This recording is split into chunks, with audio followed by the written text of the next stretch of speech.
کعب نے ہی یوم العروبہ کا نام بدل کر یوم جمعہ رکھا۔ جب وہ خطبہ دیتے تو اپنی بات کا آغاز اما بات سے کرتے۔ آنے والے زمانوں میں یہی رواج پا گیا جو آج بھی قائم ہے۔ آج کا عنوان ہے اللہ کریم نے بنی قریش سے بنی ہاشم کو چنا۔ جبرائیل امین ایک دن رسول اللہ صلی اللہ علیہ وآلہ وسلم کی خدمت میں حاضر ہوئے اور رسول اللہ سے عرض کی، میں نے زمین کے مشارق اور مغارب کو کھنگالا ہے، میں نے آپ رسول اللہ سے بہتر کسی کو نہیں دیکھا، کسی باپ کے بیٹے مجھے بنی ہاشم سے اعلیٰ نظر نہیں آئے۔ ہاشم بن عبد مناف۔ ہاشم رسول اللہ کے پردادا ہیں۔ ہاشم کے معنی ہیں روٹیاں چورا کرنے والا۔ ان کا اصلی نام امر الاولیٰ ہے۔ ہاشم بڑے وجیح، بہادر اور دانشمند تھے۔ اپنی سخاوت کے لیے بہت شہرت رکھتے تھے۔ ایک کامیاب تاجر تھے۔ اکثر اپنا مال تجارت فلسطین لے کر جایا کرتے تھے۔ بہت دولت مند تھے اور اپنی قوم میں عزت دار جانے جاتے تھے۔ ہاشم غریب پرور، رحم دل اور درد مند شخصیت کے مالک تھے۔ ہاشم پیدا ہوئے تو ان کا جڑواں بھائی عبد شمس بھی پیدا ہوا۔ ہاشم کی ایک انگلی عبد شمس کے پہلو سے جڑی ہوئی تھی، جسے کاٹ کر الگ کیا گیا۔ ہاشم بھائیوں میں سب سے بڑے نہیں تھے، لیکن اپنے قبیلے کے سردار ہوئے۔ عرب میں قبیلے کا سردار ہونے کا کوئی نظام نہیں تھا۔ ہاشم کا چہرہ بہت روشن تھا، بہت جاذب نظر تھے۔ جو کوئی ہاشم سے ملتا بہت متاثر ہوتا۔ آپ مسافروں کے ذمہ واجبات اپنی جیب سے ادا کر دیا کرتے تھے۔ اس زمانے میں یہ بہت بڑی سخاوت تھی۔ آج کل کی طرح بینک یا رقم بھجوانے کا کوئی طریقہ نہیں ہوا کرتا تھا۔ دیار غیر میں ایسی مدد ملنا بہت بڑی بات تھی۔ ہاشم میں ان کے دادا قصی کی بہت ساری خوبیاں پائی جاتی تھیں۔ وہ نہ صرف حاجیوں کے لیے کھانے کا انتظام کرتے، بلکہ مکہ کے غریبوں کے لیے ان کا دسترخوان ہمیشہ بچھا رہتا تھا۔ انہیں اپنے لوگوں کی بہت فکر رہتی۔ ہاشم نے اس بات کا انتظام کیا کہ تجارتی قافلے مکہ سے سال میں 2 بار دوسرے ملکوں کو جایا کریں۔ قرآن مجید کی سورہ قریش میں دونوں سفروں کا ذکر کیا گیا ہے۔ انہوں نے گرمیوں میں شام کی طرف جبکہ سردیوں میں تجارتی قافلہ یمن کی طرف بھیجنا شروع کیا۔ ہاشم نے اچھی سفارتکاری کرتے ہوئے شہنشاہ روم سے اس بات کی اجازت لی کہ قریش کے تجارتی قافلوں سے ٹیکس نہ لیا جائے۔ حبشہ کے بادشاہ سے بھی ایسی تجارتی رعایت لی۔ آج کے زمانے میں ہم اسے موسٹ فیورڈ نیشن سٹیٹس کہتے ہیں۔ انہوں نے دیگر ممالک سے بھی تجارتی معاہدے کیے۔ اس وجہ سے مکہ میں خوشحالی آئی۔ عرب میں راستے غیر محفوظ تھے اور تجارتی قافلے لٹ جانے کا خطرہ رہتا تھا۔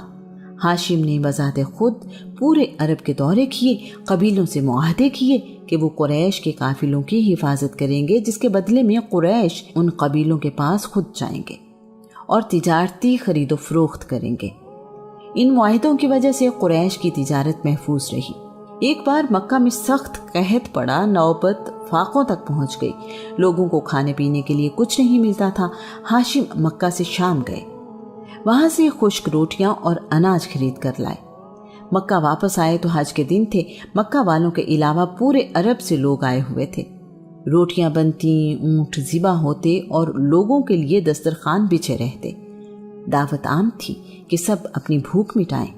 اونٹ کے گوشت کا شوربہ بنایا جاتا اور اس میں روٹیاں چورا کر کے ڈالی جاتی۔ آپ کو اسی وجہ سے ہاشم کہا جانے لگا۔ ہاشم کی وجہ سے ہی رسول اللہ رسول ہاشمی کہلائے۔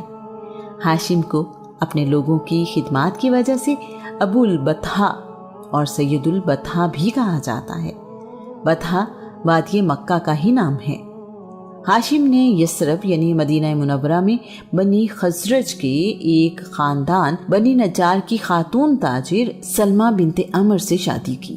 سیدہ سلمہ نے شادی کرتے وقت یہ شرط رکھی کہ وہ آزادی سے اپنا کاروبار بھی کرتی رہیں گی اور یثرب نہیں چھوڑیں گی۔ ہاشم نے ان کی شرط قبول کر لی۔ سلمہ سنجیدہ، تجربہ کار اور باتدبیر خاتون تھی۔ ان کے ہاں 472 عیسوی میں ایک بیٹا پیدا ہوا۔ یہ شیبہ یعنی عبد المطلب تھے۔ ہاشم نے 32 سال کی عمر میں غزہ فلسطین میں وفات پائی۔ اور وہیں دفن ہوئے۔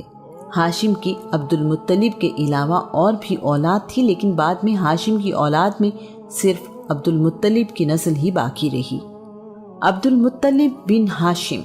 عبد المطلب رسول اللہ کے دادا ہیں۔ ان کا اصل نام شیبہ ہے۔ جب وہ پیدا ہوئے تو ان کے سر پر چند بال سفید تھے، اسی نسبت سے ان کا نام شیبہ رکھا گیا، جس کا مطلب ہے بوڑھا۔ ان کی ولادت یثرب یعنی مدینہ منورہ میں ہوئی۔ ہاشم کے 3 بھائی ہیں جن کے نام عبد شمس، مطلب اور نوفل ہیں۔ عبد شمس اپنے کاروبار کے سلسلے میں زیادہ تر یمن اور ملک شام میں رہا کرتے تھے، جبکہ نوفل تجارت کے لیے زیادہ وقت عراق میں گزارا کرتے تھے۔ ہاشم کی وفات کے بعد ان کے بھائی مطلب بن عبد مناف قبیلے کے سردار بنے۔ شیبہ اور ان کی والدہ سلمہ یثرب میں ہی رہنے لگے۔ اس دوران 8 سال کا عرصہ گزر گیا۔ قبیلہ بنی حارث بن عبد مناف سے تعلق رکھنے والے ثابت بن منذر یعنی شاعر رسول حسان بن ثابت کے والد نے دیکھا کہ نہایت خوبصورت اور جاذب نظر بچہ تیر اندازی کر رہا ہے۔ جب اس کا تیر نشانے پر جا کر لگتا تو فخریہ کہتا ہے، میں ہاشم کا بیٹا ہوں، بطحا کے سردار کا بیٹا۔ مکہ جا کر ثابت بن منذر اپنے دوست مطلب سے ملے اور ساری بات انہیں بتائی، ساتھ ہی کہا یہ مناسب نہیں کہ ہاشم کا بیٹا غریب الوطنی میں زندگی گزارے، اسے جا کر اپنے وطن واپس لائیے تاکہ وہ بھی اپنے باپ دادا کی زمین اور خاندان میں پلے بڑھے۔ مطلب نے جواباً کہا، میں ابھی یثرب جاتا ہوں اور اپنے بھتیجے کو لے کر آتا ہوں۔ شیبہ کو مکہ لانا آسان کام نہیں تھا۔ سیدہ سلمہ ایک کامیاب تاجر خاتون تھی، سمجھدار اور خوددار تھی۔ سلمہ کی اپنے بیٹے سے محبت، شیبہ کی یثرب میں پرورش، نانا کا خاندان اور اس شہر سے لگاؤ، سب اس میں رکاوٹ تھے۔ مطلب کی درخواست پر سیدہ سلمہ نے انکار کر دیا۔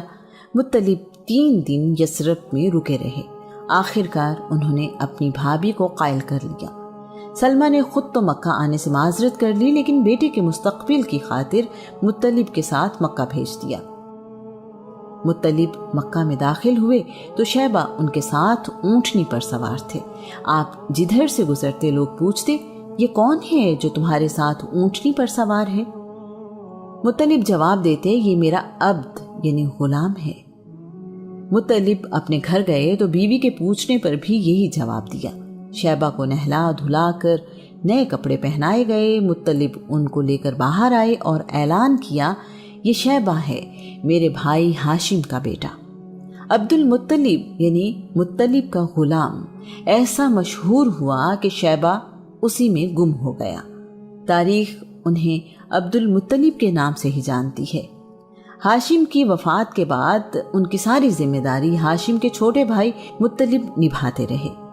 عبد المطلب جوان ہوئے تو انہوں نے ہاشم کی جائیداد اور تمام مناصب اپنے بھتیجے عبد المطلب کے حوالے کر دیے۔ ہم اس بات کا ذکر ایسی زمین جہاں کوئی کھیتی باڑی نہیں میں کر چکے ہیں کہ بنی جرہم وقت گزرنے کے بعد اپنے وعدے پر قائم نہ رہے۔ انہوں نے زمزم کے چشمے پر قبضہ کر لیا۔ بنی جرہم کی حکومت تقریباً 450 سال تک مکہ پر رہی۔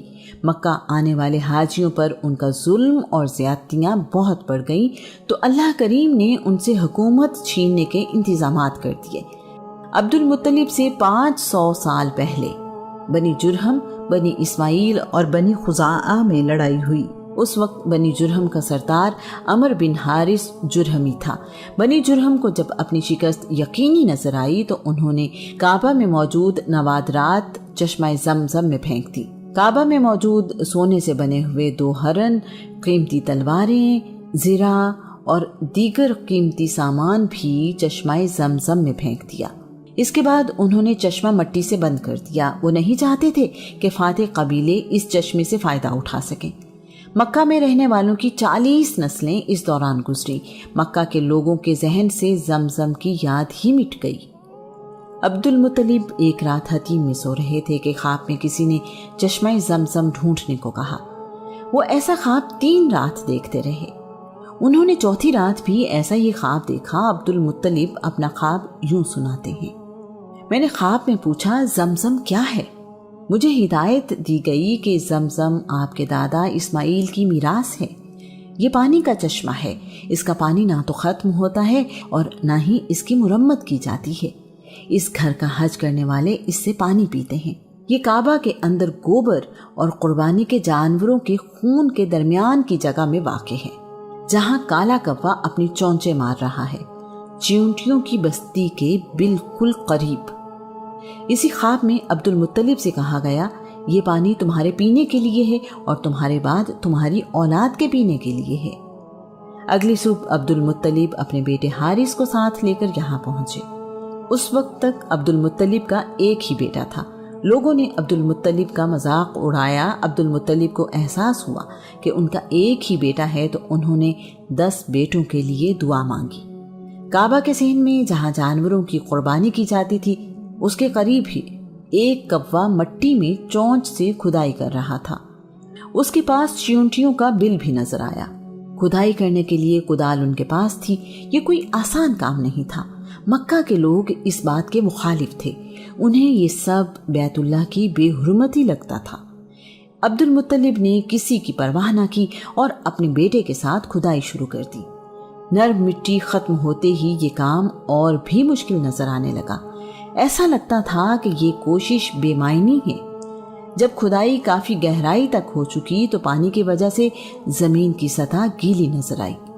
قریش کے باقی قبیلے کامیابی قریب دیکھتے ہوئے مطالبہ کرنے لگے کہ پانی کا کنواں ہم سب کے باپ کا ہے، اس میں ہمیں حصہ دیا جائے۔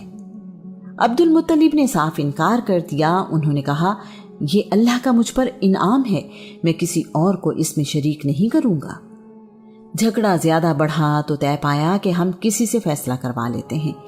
لڑائی سے بچنے کا واحد راستہ یہی تھا۔ قبیلہ بنی سعد بن حزیم کی کاہنہ کو حکم بنایا گیا۔ وہ ملک شام کی سرحد کے قریب رہتی تھی۔ اس تک پہنچنے کے لیے ایک لمبا اور صبر آزما سفر تھا۔ عبد المطلب اور قریش کے باقی قبیلوں کے نمائندے اس سفر پر نکل پڑے۔ 20 لوگ عبد المطلب کے ساتھ اور 20 لوگ دوسرے فریق کے ساتھ تھے۔ اس قافلے میں 40 لوگ شامل تھے۔ راستے میں عبد المطلب اور ان کے ساتھیوں کا پانی کا ذخیرہ ختم ہو گیا۔ پیاس نے تنگ کیا تو دوسرے فریق سے پانی مانگا۔ انہوں نے پانی دینے سے انکار کر دیا۔ یہ بڑی ہی پریشان کن صورتحال تھی۔ پیاس کی شدت موسم کی وجہ سے بہت زیادہ تھی۔ سفر جاری رہا۔ کچھ دیر بعد دوسرے فریق کا پانی کا ذخیرہ بھی ختم ہو گیا۔ اب صحرا میں زندگی کی امید نہ ہونے کے برابر تھی۔ وہی قیام کیا گیا۔ اگلی صبح جب سفر کے لیے اونٹوں کو اٹھایا گیا تو عجیب ماجرا ہوا۔ عبد المطلب کے اونٹ کے پاؤں کے نیچے سے پانی کا چشمہ ابل پڑا۔ سب حیران تھے کہ صحرا میں پانی کا چشمہ۔ عبد المطلب اور ان کے ساتھیوں نے اپنی پیاس بجھائی۔ باقی راستہ طے کرنے کے لیے اپنے مشکیزے بھر لیے۔ عبد المطلب نے دوسرے فریق کو بھی پانی پینے اور ذخیرہ کرنے کی اجازت دی۔ پانی پینے اور ذخیرہ کر لینے کے بعد دوسرے فریق نے کہا عبد المطلب اب آگے جانے کی ضرورت نہیں۔ اگر اللہ تمہیں اس صحرا میں پانی کا چشمہ عطا کر سکتا ہے تو زمزم پر ہمارا دعویٰ درست نہیں، ہم اپنا دعویٰ واپس لیتے ہیں۔ تمام لوگ یہاں سے مکہ واپس آ گئے۔ عبد المطلب نے واپس آ کر چشمہ زمزم کی کھدائی دوبارہ شروع کر دی۔ چشمہ ظاہر ہو گیا تو ایک نئے جھگڑے نے سر اٹھا لیا۔ اس چشمے سے ملنے والے نوادرات، تلواریں اور سونے کے ہرن اب لڑائی کی وجہ تھے۔ فیصلہ ہوا کہ فریقین کے درمیان فال نکالی جائے۔ فال میں جو فیصلہ ہو وہ سب کو منظور ہوگا۔ کعبہ کے فال نکالنے والے کو یہ ذمہ داری دی گئی۔ تیروں پر کعبہ، عبد المطلب اور دوسرے قبیلے لکھ دیے گئے۔ زرد رنگ کے 2 تیر کعبے کے لیے، سیاہ رنگ کے 2 تیر عبد المطلب کے لیے اور سفید رنگ کے 2 تیر قریش کے لیے تھے۔ کعبہ کے لیے فال نکالی گئی تو فال سونے کے ہرنوں پر نکلی۔ سونے سے بنے ہوئے ہرن کعبہ کی ملکیت ہو گئے۔ باقی قوم کے لیے فال نکالی گئی تو تیر خالی نکلے۔ عبد المطلب کے لیے فال نکالی گئی تو نواد رات پر نکلی۔ عبد المطلب نے سونے سے بنے ہوئے ہرن پگھلا کر اسے کعبہ کا دروازہ بنوایا۔ یہ پہلا موقع تھا کہ کعبہ کا دروازہ سونے سے بنایا گیا۔ عبد المطلب پہلے شخص تھے جو مکہ سے 5 کلومیٹر دور غار حرا میں جا کر عبادت کرنے لگے۔ آپ ماہ رمضان کا چاند نظر آتے ہی غار حرا میں تشریف لے جاتے، سارا مہینہ عبادت اور تنہائی میں گزارتے تھے۔ عبد المطلب بھی حنیف یعنی ایک خدا کی عبادت کرنے والے تھے۔ عبد المطلب بہت سخی تھے، ان کی دعا رد نہیں ہوتی تھی۔ عبد المطلب کا چہرہ بڑا روشن اور نورانی تھا۔ جب قریش کو قحط سالی کا خطرہ ہوتا تو عبد المطلب کے وسیلے سے بارش کی دعا مانگا کرتے، اللہ کریم بارش عنایت فرماتا۔ آپ کے چہرے سے خیر اور برکت نمایاں تھی، ان کے جسم سے خوشبو آیا کرتی تھی۔ عبد المطلب دراز قد اور خوبصورت رنگ و روپ کے مالک تھے۔ آپ لڑکیوں کو زندہ دفن کرنے والوں کو سختی سے روکتے، آپ چور کے ہاتھ کاٹ دیتے تھے۔ عبد المطلب ایک روبدار شخصیت کے مالک تھے۔ عرب کے بڑے بڑے سردار ان کے سامنے باادب رہا کرتے تھے۔ آپ نے ہی یمن سے واپس آ کر مکہ والوں کو سفید بالوں کو رنگ کرنے کا طریقہ سکھایا۔ عبد المطلب نے چشمہ زمزم کی کھدائی کے دوران دعا مانگی، یا اللہ مجھے 10 بیٹے عطا فرما، وہ میری زندگی میں جوان بھی ہو جائیں تو میں ان میں سے ایک بیٹا تیری راہ میں قربان کروں گا۔ عبد المطلب نے 5 شادیاں کی۔ اللہ کریم نے عبد المطلب کی دعا قبول کرتے ہوئے انہیں 10 بیٹے عطا کیے۔ ان کے بیٹے ان کی زندگی میں ہی جوان ہو گئے۔ عبداللہ کی قربانی کے زمانے کے بعد عبد المطلب کے مزید 3 بیٹے پیدا ہوئے جو عباس، حمزہ اور مقوم ہیں۔ عبد المطلب کے بیٹے حارث بن عبد المطلب، قاسم بن عبد المطلب، زبیر بن عبد المطلب، ابی طالب بن عبد المطلب، مصعب بن عبد المطلب، ابو لہب بن عبد المطلب، زرار بن عبد المطلب، غیداق بن عبد المطلب، حجل بن عبد المطلب، عبداللہ بن عبد المطلب، عباس بن عبد المطلب، حمزہ بن عبد المطلب، مقوم بن عبد المطلب۔ عبد المطلب کی بیٹیاں ام حکیم بیضہ بنت عبد المطلب، عاتکہ بنت عبد المطلب، امیمہ بنت عبد المطلب، عروہ بنت عبد المطلب، برہ بنت عبد المطلب، صفیہ بنت عبد المطلب۔ ابن سعد کے مطابق جناب عبد المطلب کے 13 بیٹے ہیں۔ رسول اللہ کے باپ دادا اعلیٰ روایات، ظرف، خوبیوں اور کمالات کے مالک ہیں۔ دنیاوی اعتبار سے بھی بہترین خاندان ہے۔ اللہ کریم نے اپنے رسول کو بہترین لوگوں کی نسل سے پیدا کیا۔ اپنے ہم عمر بچوں کے ساتھ کھیلتا ہے۔ رسول اللہ کے چچا حمزہ آپ کے ہم عمر ہیں۔ جناب حالہ سے عبد المطلب کی ایک بیٹی صفیہ بنت عبد المطلب بھی ہیں جو رسول اللہ سے 2 سال چھوٹی